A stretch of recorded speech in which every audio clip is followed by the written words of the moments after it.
साथियों नमस्कार। आज मैं फिर से आज इस क्लास में उपस्थित हूँ। काफ़ी समय हो गया, आपसे मुलाकात नहीं हो पाई और ना आपको मैं क्लास दे पाया, इसके लिए मैं क्षमा प्रार्थी हूँ। आज हम फिर से एक नई क्लास की शुरुआत करते हैं और आज हम कक्षा 12 का जो केमिस्ट्री का चैप्टर है, फर्स्ट चैप्टर,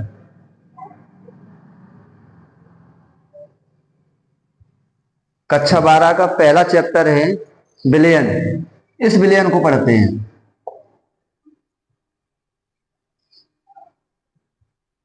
विलयन को अंग्रेजी में बोलते हैं सॉल्यूशन।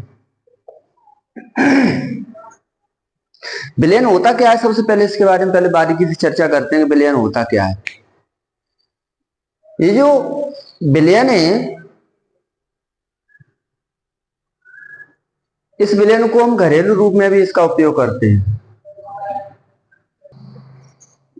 इस विलयन का हम घरेलू रूप में किस प्रकार से उपयोग करते हैं? अगर हम विलयन को देखें तो विलयन को अपने क्षेत्र की भाषा में घोल बोलते हैं। क्या बोलते हैं? घोल। घर पे हम कोई भी काम करते हैं या हम एक दूसरे में कोई किसी पदार्थ को मिलाते हैं तो हम ये बोल देते हैं कि कोई वस्तु है या कोई पदार्थ है किसी में घुल गया है। तो इसी घोल को हम इस रसायन भाषा में क्या बोलते हैं? इसको विलयन बोलते हैं। लेकिन अगर इसकी परिभाषा की बात करें तो इसकी परिभाषा क्या होती है? इसकी जो परिभाषा है, दो या दो से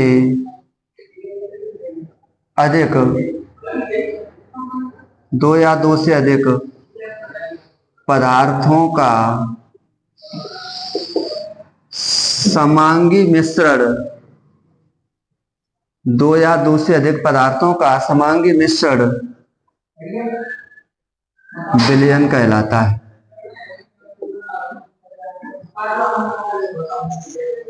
ये बहुत ही इंपॉर्टेंट टॉपिक है, इसको विशेष रूप से सभी बच्चे ध्यान दें। इस टॉपिक पर परिभाषा तो आपको सिंपल सी दिख रही है, लेकिन इसके अंदर भी कुछ ऐसे पॉइंट हैं जो हमारे बोर्ड एग्जाम में अधिकतर पूछता है। क्या कह रहा है वो? विलयन की क्या डेफिनेशन होगी? दो या दो से अधिक पदार्थों का समांगी मिश्रण क्या कहलाता है? विलयन। इसमें एक शब्द आया है समांगी मिश्रण। इससे पहली वाली क्लास में आपने मिश्रण को पढ़ा होगा, कक्षा 9 में भी मिश्रण को पढ़ा है आपने। तो मिश्रण क्या होता है? अगर हम इस मिश्रण की बात करें तो मिश्रण क्या है? मिक्सचर, जिससे हम क्या बोलते हैं? मिक्सचर बोलते हैं। ये क्या होता है? मिश्रण को भी हम अपनी क्षेत्र की भाषा में क्या बोलते हैं? एक दूसरे में पदार्थों को मिलाना, पदार्थों को एक दूसरे में क्या करना? मिलाना। तो यही मिश्रण है। अगर किसी दो या दो से अधिक पदार्थों से मिलकर के कोई एक नया पदार्थ मिल जाए तो वो क्या है? मिश्रण है। लेकिन मिश्रण भी दो प्रकार के होते हैं। मिश्रण कितने प्रकार के होते हैं? दो प्रकार के। तो सबसे पहला है वो है अपना समांगी मिश्रण, और दूसरा है वो है अपना विषमांगी मिश्रण।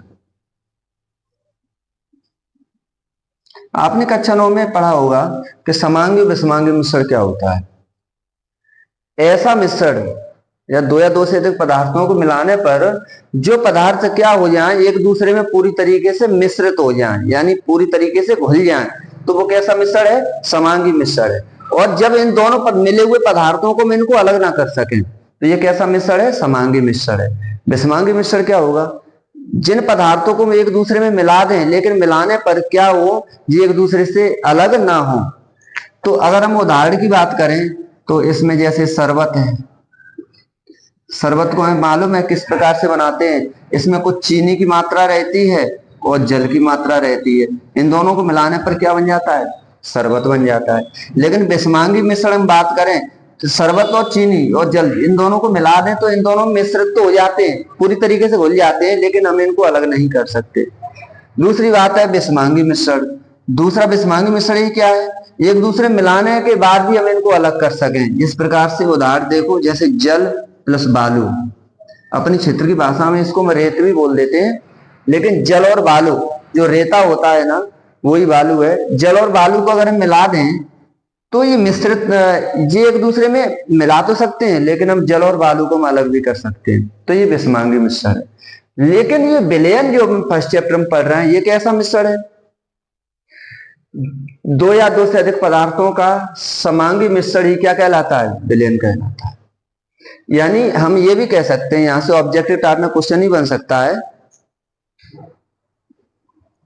ऑब्जेक्टिव टाइप में क्वेश्चन भी बन सकता है कि विलयन किस प्रकार का मिश्रण है, समांगी मिश्रण है, विषमांगी मिश्रण है। तो ध्यान रखो, इस चैप्टर के स्टार्टिंग में ही हमें एक ऑब्जेक्टिव टाइप मिल गया है। अगर क्वेश्चन पूछ दे आपसे कि विलयन किस प्रकार का मिश्रण है, तो ध्यान रखना विलयन जो है ना, विलयन समांगी मिश्रण होता है। विलयन किस प्रकार का मिश्रण है? समांगी मिश्रण है। अब इस विलयन में बढ़ते हैं आगे। विलयन बनता कैसे? दो या दो से अधिक पदार्थों के मिलाने से। जब दो या दो से अधिक पदार्थ जब मिलेंगे तब क्या बनेगा? जाकर के विलयन बनेगा। लेकिन अब हम ध्यान देते हैं, यहाँ पे बहुत इंपॉर्टेंट पॉइंट है, सभी बच्चे ध्यान से सुने, क्योंकि अभी बेसिक है। ये बेसिक आप जितना अच्छा कर लोगे इस चैप्टर में, फर्स्ट चैप्टर में, उतना ही आगे आप जा सकते हो। तो इसको आगे बढ़ाने से पहले हम एक चीज समझते हैं कि विलयन बनता कैसे है। विलयन को बनाने वाले भी दो घटक होते हैं, घटक। विलयन को बनाने वाले दो घटक होते हैं,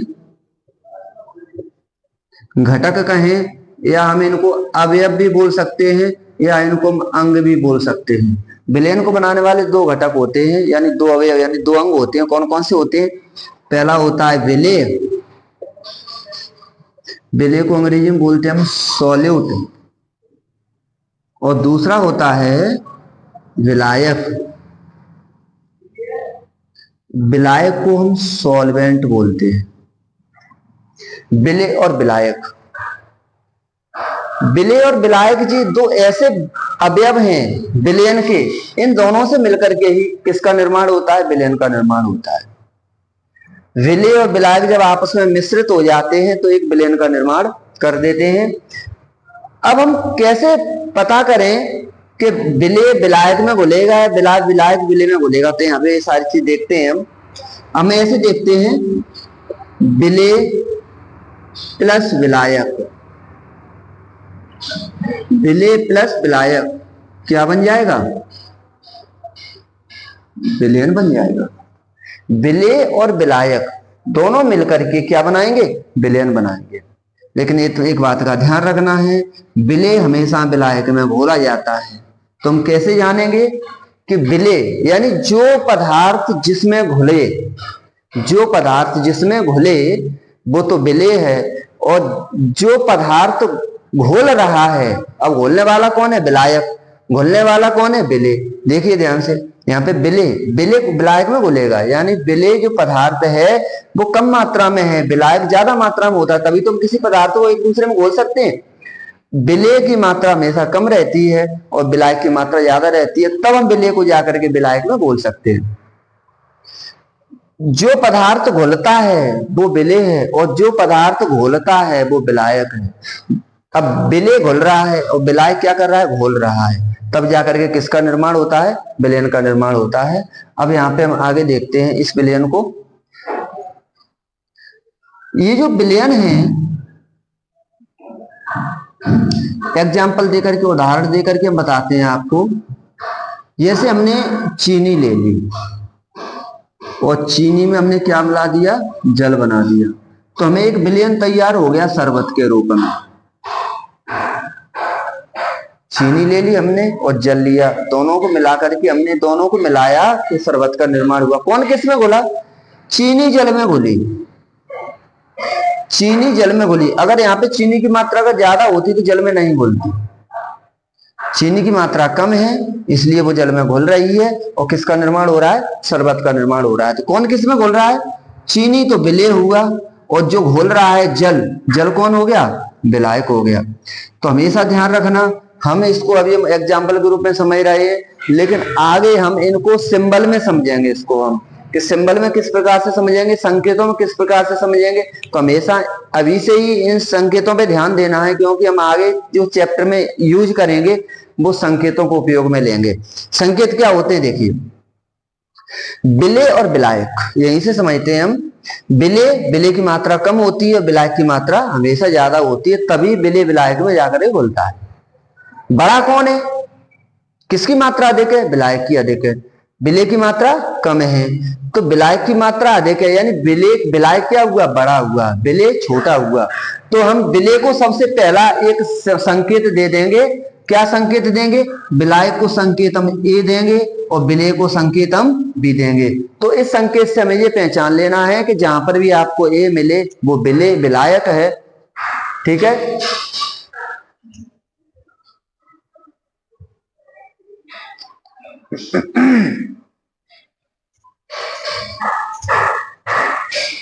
हमें ये पहचान लेना है कि जहां पर भी ए का हम उपयोग करेंगे, ए संकेत का उपयोग करेंगे वो विलायक होगा, और जहां पर भी हम बी संकेत का उपयोग करेंगे वो क्या होगा, विलेय होगा। और जब ए और बी दोनों मिल जाएंगे तो किसका निर्माण हो जाएगा, विलयन का निर्माण हो जाएगा। अब हम बढ़ते हैं आगे। आगे हमें न्यूमेरिकल भी मिलेंगे, कुछ अंकों से संबंधित, मतलब कुछ सवाल भी मिलेंगे इसके अंदर। तो इन सवालों को भी हम सॉल्व करेंगे, तो उन सवालों में हम इन्हीं संकेतों का ही उपयोग करेंगे। देखिए किस प्रकार से, अब यहाँ पे सारी चीज देखते हैं हम। बहुत ही इंपॉर्टेंट टॉपिक है, इसको बड़े अच्छे से पढ़ेंगे सारे बच्चे, क्योंकि बहुत ही महत्वपूर्ण है। इस चैप्टर से लगभग 7 या 8 नंबर का पेपर में बनता है। और जिस बच्चे ने यहाँ पे पढ़ लिया ना, तो ये मान के चलिए कि उसके 7 या 8 नंबर उसके फिक्स हो चुके हैं इस चैप्टर से। तो हमने अभी क्या बताया, विलायक को हम ए से प्रदर्शित करेंगे, विलेय को बी से प्रदर्शित करेंगे। जब हमको कोई सवाल मिलेगा आकर के, आगे सवाल मिलेगा, तो वहां पर हम कैसे पहचानेंगे कि कौन विलेय है कौन विलायक है। हम कैसे पहचानेंगे विलेय और विलायक को, आगे जब भी हमें सवाल मिलेगा तो हम कैसे पहचानेंगे कि कौन विलेय है और कौन विलायक है। इतना तो हमें पता है कि विलेय और विलायक मिलकर विलयन बनाते हैं, और विलायक बड़ा होता है तो इसको हम ए से प्रदर्शित करेंगे, विलेय छोटा होता है इसको हम बी से प्रदर्शित करेंगे। हम इस प्रकार से हम समझ सकते हैं। सवालों में कैसे पहचानेंगे ये कौन विलेय है कौन विलायक है, तो सवालों में हमें सिर्फ एक बात का ध्यान रखना है, जिसकी मात्रा कम हो, कम मात्रा हमेशा विलेय की होती है, और ज्यादा मात्रा किसकी होती है, विलायक की। कम मात्रा लेस अमाउंट विलेय का, और जो लार्ज अमाउंट होता है वो किसका होता है, विलायक का होता है, और जो लेस अमाउंट है वो किसका होता है, विलेय का होता है। तो कम मात्रा हमेशा विलेय की होती है, विलायक की हमेशा ज्यादा मात्रा होती है। फॉर एग्जाम्पल, अगर हम मान लो यहां पर हम 5 ग्राम NaOH यानी सोडियम हाइड्रोक्साइड को लें, और यहां पर हम 100 ग्राम 100 ml हम जल की मात्रा ले लें, तो यहाँ पे देखिए, यहाँ पे 100 ml है, यहाँ पे 5 ग्राम है, तो ज्यादा मात्रा किसकी है, विलायक की यानी जल की, और कम मात्रा किसकी है, NaOH यानी सोडियम हाइड्रोक्साइड की। तो हमेशा कम मात्रा ही होती है विलेय और ज्यादा मात्रा होती है विलायक। फॉर एग्जाम्पल हम इस प्रकार से हम समझ सकते हैं। ठीक है, ये तो सारी बातें हम इन संकेतों के रूप में हम आगे करेंगे, तो इसका हमें विशेष रूप से ध्यान देना है। अब हम इस टॉपिक में आगे बढ़ते हैं।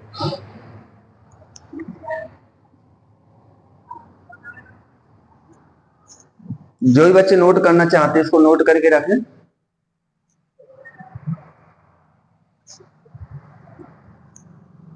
चलिए आगे चलते हैं।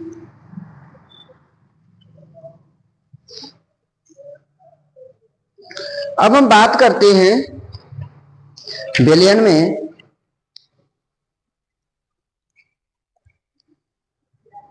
कि संगठन के आधार पर, संरचना के आधार पर विलयन के प्रकार कितने होते हैं। तो इसके जो प्रकार हैं वो हम लिखते हैं। सबसे पहला प्रकार होता है, वो होता है अपना द्विअंगी विलयन। द्विअंगी विलयन। और द्विअंगी विलयन क्या होता है? देखिए इसके नाम से ही स्पष्ट हो रहा है, द्विअंगी विलयन मतलब ऐसा विलयन जो दो अंगों से मिलकर के बना होता है। अंग क्या होते हैं? घटक, अवयव और अंग, ये दोनों एक ही बात, ये सब एक ही है। अंग कह लो या अवयव कह लो या घटक कह लो, द्वि मीन्स दो। ऐसा विलयन जो दो अंगों से मिलकर के बना होता है द्विअंगी विलयन कहलाता है। यही इसकी परिभाषा है। ऐसा समांगी मिश्रण विलयन कैसा मिश्रण है? समांगी मिश्रण है। तो ऐसा समांगी मिश्रण जो कितने अंगों से मिलकर के यानी कितने अवयवों से मिलकर के बना होता है? दो अवयवों से मिलकर के बना होता है, द्विअंगी विलयन कहलाता है। यानी कितने अवयवों से मिलकर के बना होता है? दो अवयवों से, दो अवयवों से, दो अवयवों से मिलकर बना समांगी मिश्रण क्या कहलाता है? द्विअंगी विलयन, द्विअंगी विलयन कहलाता है। यह हमें ध्यान रखना है। दूसरा होता है त्रिअंगी विलयन। त्रिअंगी विलयन क्या है? इसके ही नाम से स्पष्ट है। त्रि मीन्स तीन, अंग तीन अंग, विलयन तो जैसा विलयन जो तीन अंगों से मिलकर के बना होता है त्रिअंगी विलयन कहलाता है। अब इसमें द्विअंगी में हम उदाहरण की बात करें तो जैसे हम ले सकते हैं चीनी ले सकते हैं, और दूसरा क्या ले सकते हैं? जल ले सकते हैं, और इसको हमने क्या बना दिया? शरबत बना दिया। तो ये चीनी और जल दोनों से मिलकर के शरबत बन रहा है। तो कितने अंग भाग ले रहे हैं इस विलयन को बनाने में? एक तो अंग ये रहा और एक अंग ये रहा, तो दो अंग इसमें भाग ले रहे हैं इसको बनाने में, और ये तब विलयन का निर्माण हो जाता है। त्रिअंगी विलयन जो तीन अंगों से मिलकर के बना होता है, तीन अंग कह लें, अवयव कह लें, घटक कह लें, तीन अवयवों से मिलकर बना समांगी मिश्रण क्या कहलाता है? त्रिअंगी विलयन कहलाता है। त्रिअंगी विलयन कहलाता है। तो इसका हम उदाहरण दे सकते हैं, यानी इसमें किसी को विलयन बनाने के लिए हम तीन अंग का उपयोग करेंगे। जैसे हम इसी का उदाहरण ले लें, जैसे चीनी ले लें हम, और चीनी में ही हमने एक पदार्थ और मिला दिया, जैसे नींबू का रस भी हमने इसके अंदर डाल दिया, और तीसरा हमने जल भी डाल दिया, और इन तीनों को मिला करके हमने ये भी शरबत बना दिया हमने। तो इसमें तीन अंग हो गए। इस प्रकार से ये क्या कहलाएगा? त्रिअंगी विलयन कहलाएगा। तो संगठन या संरचना के आधार पर हम विलयन के प्रकार हमने देखे। संगठन या संरचना के आधार पर हमने इसके प्रकार देखे, द्विअंगी और त्रिअंगी विलयन। जो दो अंगों से मिलकर के बना होता है वो द्विअंगी विलयन होता है। जो तीन अंग यानी तीन अवयवों से मिलकर बना होता है वो क्या कहलाता है? त्रिअंगी विलयन कहलाता है। अब हम विलयन के प्रकार पढ़ते हैं। विलयन के प्रकार, तो इसको नोट करना चाहे, जो बच्चा नोट करना चाहता है नोट कर सकता है।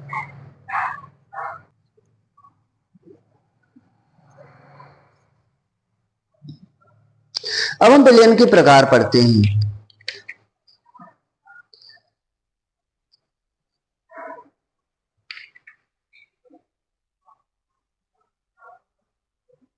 विलयन के प्रकार,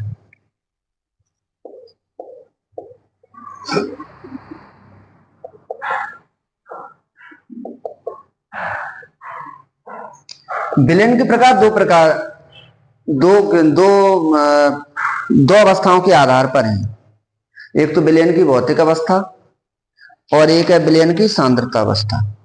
सांद्रता, तो सबसे पहले हम पढ़ते हैं विलयन की भौतिक अवस्था के आधार पर। पहला प्रकार कौन से पढ़ते हैं हम? विलयन की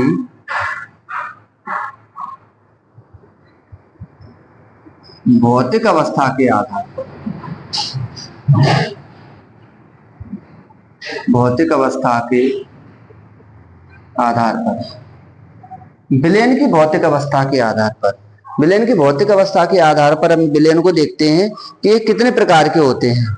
विलयन की भौतिक अवस्था के आधार पर ये तीन प्रकार के होते हैं। कौन कौन से होते हैं? सबसे पहला तो होता है अपना गैसीय विलयन या ठोस विलयन। देखिए पदार्थ की कितनी अवस्थाएं होती हैं? तीन। ठोस, द्रव और गैस, मुख्य रूप से तीन अवस्थाएं होती हैं। तो सबसे पहले हम देख लेते हैं ठोस विलयन, देख लेते हैं। ये ठोस विलयन है। दूसरा कौन सा है? गैसीय विलयन है। और तीसरा है द्रव विलयन।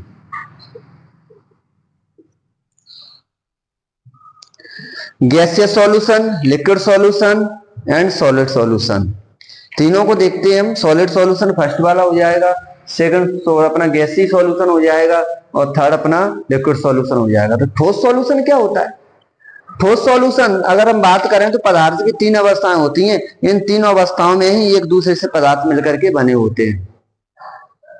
अगर हमें ठोस सॉल्यूशन बनाना है सबसे पहले, यानी ठोस विलयन यानी सॉलिड सॉल्यूशन बनाना है, तो इसमें भी हम विलयन बनाने के लिए, हमने पहले ही बोला था आपको कि विलेय और विलायक की आवश्यकता होगी। हमें ठोस सॉल्यूशन बनाने के लिए सबसे पहले हम क्या करें, ये हमने विलेय ले लिया और ये हमने विलायक ले लिया। अब हमें क्या बनाना है? ठोस विलयन बनाना है। तो ठोस विलयन ये भी बन सकता है तीन के आधार पर, ठोस, द्रव और गैस, तीनों के आधार पर बन सकता है। अगर हम विलेय को क्या ले लें? गैस ले लें। क्या ले लें? गैस ले लें। और विलायक को हम क्या ले लें? ठोस ले लें। अगर हम गैस को हम किसी ठोस में मिलाएं तो भी इस प्रकार से विलयन बना सकते हैं, जिस प्रकार से हाइड्रोजन का पैलेडियम में अतिशोषण भी हो, है ना। तो यहाँ पे उदाहरण लिख सकते हैं हम, हाइड्रोजन, यानी हाइड्रोजन तो गैस हो गई, हाइड्रोजन गैस का क्या हो? हाइड्रोजन गैस का पैलेडियम में अधिशोषण। पैलेडियम यानी पीडी इसका संकेत होता है। पैलेडियम क्या है? एक धातु है ना। पैलेडियम में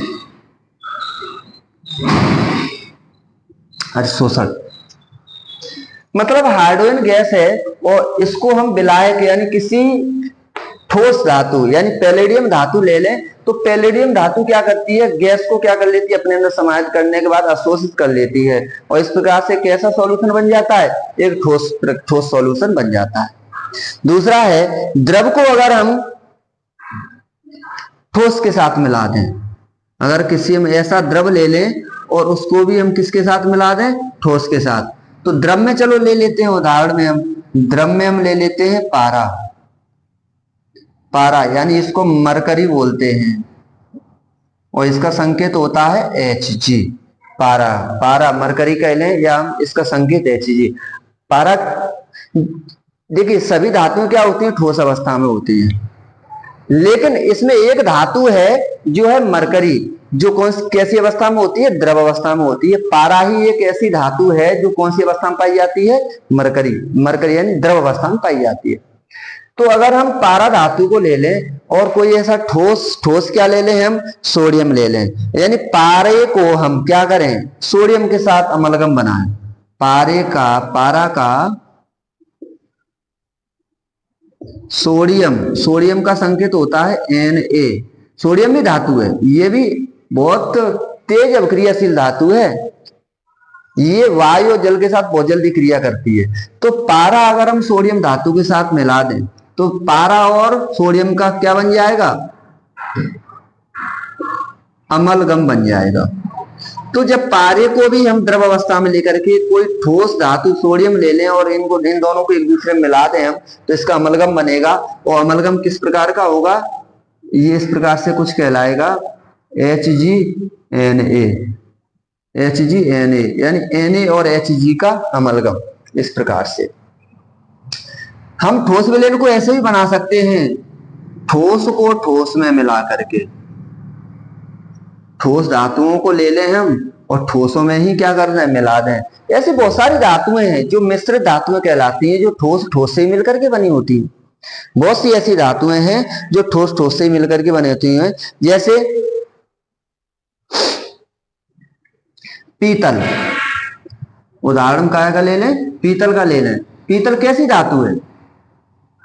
पीतल एक मिश्र धातु है। पीतल जब मिश्र धातु तो बनी तो होगी ना किसी से। तो पीतल एक मिश्र धातु है जो किससे मिलकर के बनी है, कॉपर और जिंक से मिलकर के बनी है। जो किससे मिलकर के बनी है, कॉपर को ही बेटा हम तांबा बोलते हैं, कॉपर को ही हम तांबा बोलते हैं, कॉपर या तांबा। जिंक का संकेत होता है Zn, कॉपर का होता है Cu और Zn दोनों मिलकर के किसका निर्माण करते हैं, दोनों मिलकर के पीतल मिश्र धातु का निर्माण करते हैं। तो कॉपर भी ठोस है और जिंक भी ठोस है, दोनों ही ठोस धातु मिलकर के किसका निर्माण कर रही है, ठोस विलयन का निर्माण कर रही है।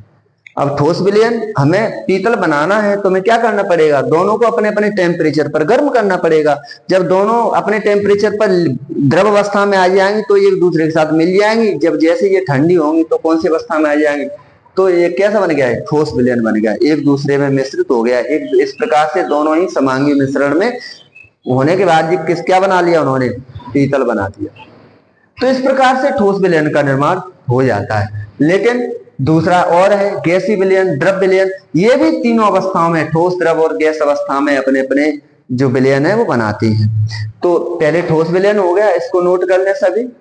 इसकी ठोस विलयन की परिभाषा हो जाएगी, जो भी परिभाषा लिखना चाहते हैं ठोस विलयन की परिभाषा लिख सकते हैं। जब किसी विलयन को ठोस अवस्था में प्राप्त किया जाता है, इसकी क्या परिभाषा होगी, जब किसी विलयन को ठोस अवस्था में प्राप्त किया जाता है, यही क्या कहलाता है, ठोस विलयन कहलाता है।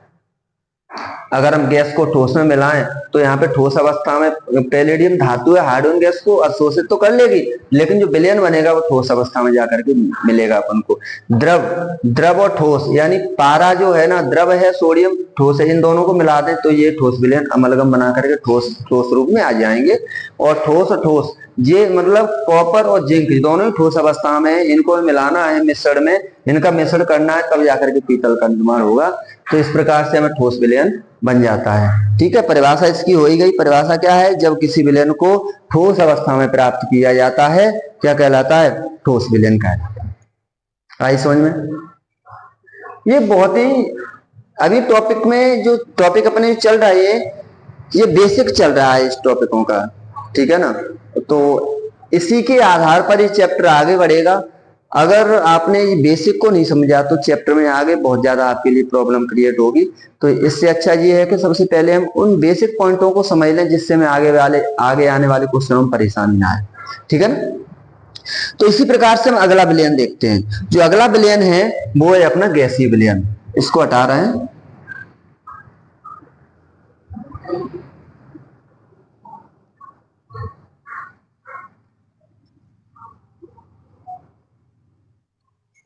आगे किस प्रकार का विलयन है, गैसीय विलयन। तो गैसीय विलयन क्या है, दूसरा कौन सा है, बी।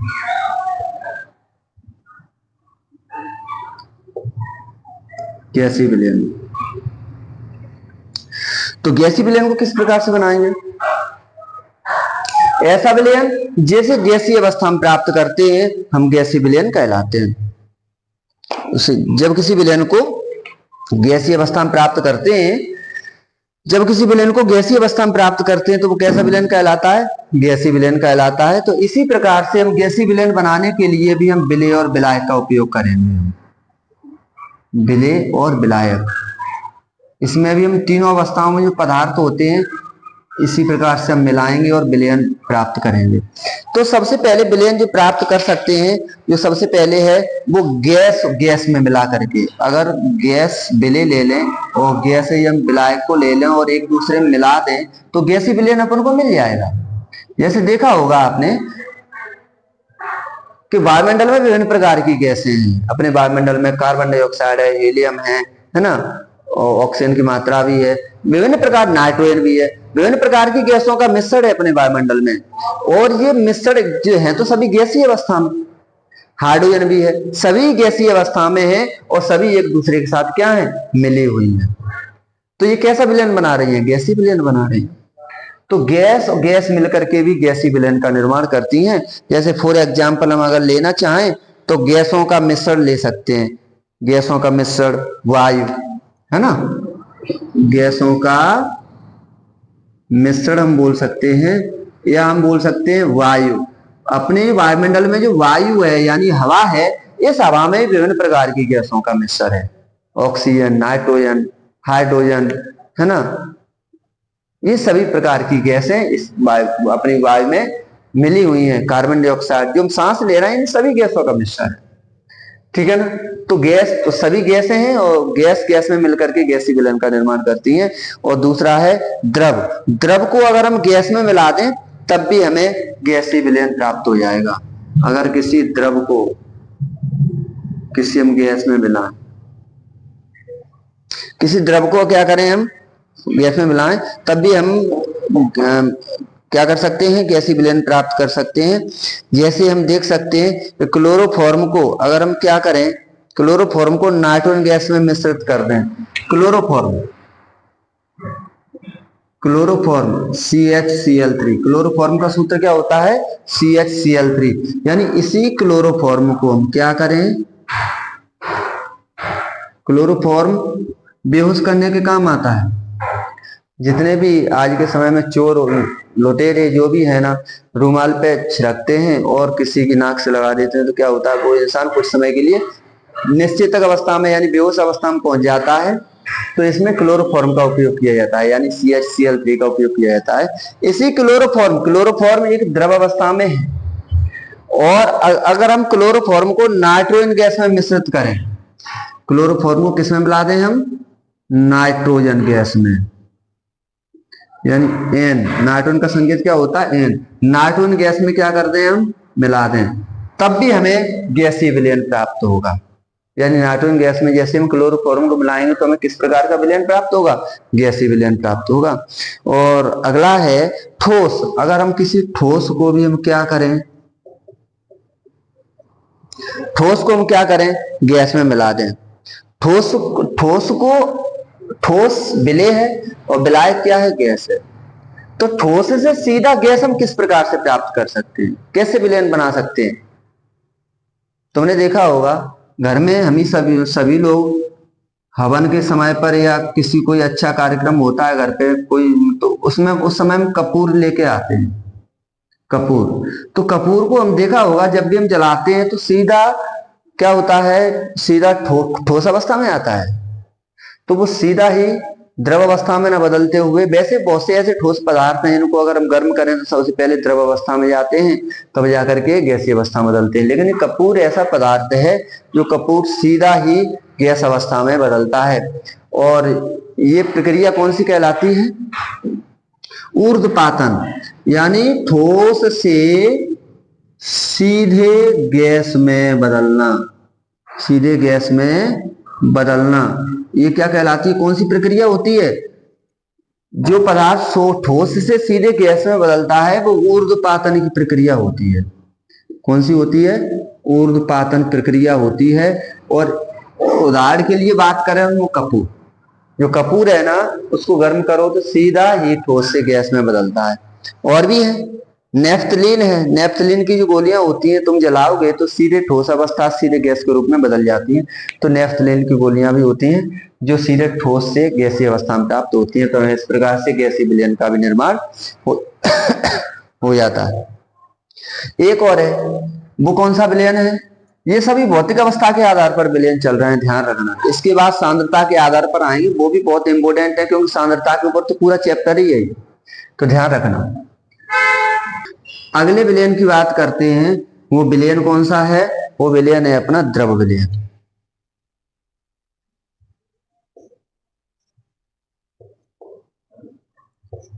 द्रव विलयन, लिक्विड सॉल्यूशन। ये क्या होता है द्रव विलयन, ऐसा विलयन जिसे हम द्रव अवस्था में प्राप्त कर सकते हैं, वो क्या कहलाता है, द्रव विलयन कहलाता है। तो द्रव विलयन बनाने के लिए भी हम विलेय विलायक का उपयोग करेंगे, विलेय और विलायक, विलेय और विलायक का उपयोग करेंगे, तब जाकर के द्रव विलयन का निर्माण होगा। तो इसमें भी हम तीनों पदार्थ किस प्रकार से बनाएंगे। जैसे द्रव विलयन है, सबसे पहले हम गैस को द्रव में मिलाते हैं, द्रव विलयन प्राप्त करना है ना हमें, तो यहां तो द्रव ही द्रव रहेगा तीनों में, लेकिन यहां पर ये गैस है, ये ठोस आ जाएगा, ये द्रव आ जाएगा। सबसे पहले गैस से द्रव, गैसों को द्रव में जब घोलेंगे तब जाकर के द्रव विलयन प्राप्त होगा। गैसों को द्रव में किस प्रकार से घोलते हैं? तुमने देखा होगा कि जो कोल्ड ड्रिंक आती है मार्केट में, हम डेली यूज करते हैं, उसमें कौन सी गैस घोली रहती है? CO2 gas. तो जो CO2 गैस घुलती है वो भी अत्यधिक प्रेशर पर यानी अत्यधिक दाब पर उसके अंदर घोली जाती है। आसानी से वो गैस नहीं घुलने वाली है। हमें क्या करना है, उसके गैस को अगर द्रव में घोलना है तो अत्यधिक प्रेशर पर ही हम द्रव में गैसों को घोल सकते हैं। तो गैस को द्रव में घोलने के लिए हमें अत्यधिक दाब की आवश्यकता होगी और अत्यधिक दाब पर ही इन गैसों को घोला जाता है। जैसे उदाहरण हम ले सकते हैं, जल में घुली O2, जल में घुली O2। O2 क्या है? ऑक्सीजन। यानी जल में अगर ऑक्सीजन को घोलना है तो ऐसे नहीं घुलेगी, अत्यधिक दाब पर ही घुलेगी। सोडा वाटर का उदाहरण ले सकते हैं, सोडा वाटर, इनमें भी गैसों का यूज होता है, CO2 गैस का उपयोग। कोल्ड ड्रिंक जो होती है ना, कोल्ड ड्रिंक, इनमें भी CO2 गैस भरी जाती है, वो भी अत्यधिक प्रेशर पर भरी जाती है। तो गैस को द्रव में घोलेंगे तब जाकर के द्रव विलयन प्राप्त होगा। अब ठोस से हम ठोस को घोल करके किस प्रकार से प्राप्त करते हैं? तो देखो, ठोस को अगर द्रव में घोले हम, ठोस ठोस के कुछ भी ले लो ठोस के लिए, जैसे मैंने चीनी ही ले ली और चीनी को हमने किस में मिला दिया? जल में मिला दिया। तो चीनी और जल मिलकर के द्रव्य विलयन तो बनाएंगे। तो इन्होंने चीनी और जल ने मिलकर के भी क्या बना दिया? द्रव्य विलयन बना लिया। तो यहां पर भी ये क्या है? ठोस कौन हुआ? चीनी हुआ। द्रव तो जल है ही, दोनों मिलकर के द्रव्य विलयन का निर्माण कर देंगे। और द्रव द्रव द्रव द्रव मिलकर के भी ठोस, यहाँ पर ये क्या है? हाँ, द्रव द्रव द्रव मिलकर के भी क्या कर सकते हैं? विलयन का निर्माण कर सकते हैं। जैसे द्रव में ले लें हम, यहाँ पे हम उदाहरण में ले सकते हैं हम एल्कोहल। एल्कोहल द्रव अवस्था में होता है। और जल, एल्कोहल जल मिलाकर के हम एल्कोहल तथा जल का विलयन बना सकते हैं। एल्कोहल तथा जल का क्या कर सकते हैं? विलयन बना सकते हैं। तो इस प्रकार से हमने अभी तक इतना समझा कि जो विलयन के प्रकार हैं भौतिक अवस्था पर, हमने आपको तीनों बता दिए। एक तो ठोस विलयन, गैसीय विलयन, द्रव्य विलयन। आगे अगले क्लास में, ये अपना लेक्चर फर्स्ट था, आज अपनी पहली क्लास है विलयन की, बेसिक है, और इसको बड़े बच्चे सभी ध्यान से सुने और समझे, क्योंकि बोर्ड एग्जाम में बहुत क्वेश्चन बनते हैं। आगे आगे बहुत अच्छा होगा इस चैप्टर के अंदर। तो इसको क्रम से एक भी क्लास छूटे ना। अगर कोई क्लास मिस हो जाती है तो पहले पीछे की क्लास को देखें, उसके बाद आगे की क्लास में बढ़े। तो जब हम क्लास में क्रम से पढ़ेंगे तो हमें बहुत अच्छा समझ में आएगा। ठीक है ना? तो आज हमने विलयन की भौतिक अवस्था के बारे में समझा। अगर कल हम अगली नेक्स्ट क्लास में हम समझेंगे विलयन की, मतलब विलयन जो बनाएंगे सांद्रता के आधार पर विलयन कितने प्रकार के होंगे, उनको समझेंगे। तो आज क्लास का बस यहीं पर हम एक का क्लास को आज समाप्त करते हैं यहीं पे। ठीक है? जय श्री राम।